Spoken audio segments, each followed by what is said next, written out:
Yo, what's up mga kadroks? Nandito tayo sa taas. Dito sa poste, sa taas ng poste. Ngayon, ayan oh, yun yung ating mga materialis na iaangat ng boom truck. Ako ang operator niyan. Idudugtong kasi yan dito guys. Oh, kita niyo yan oh, dugtong yan. Yan. Paikot yan eh, paikot. Para mabuhusan siya ng ulo. Para pag ulo na, matanggal na to. Tatanggalin na to kasi ito, scaffold lang ito. Patunganan lang to ng mga tao. Matira na yung poste. Huhubarin din pati yung forma na yan, yung nakasinturon niya paikot. Tatanggalin na yan guys. Yan, ganda ng view mga kadroks. No, legit na napakaganda ng view oh.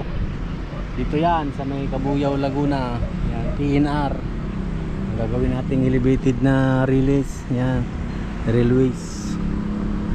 Alright guys, ang ganda. Bababa na si kadroks. Bye bye.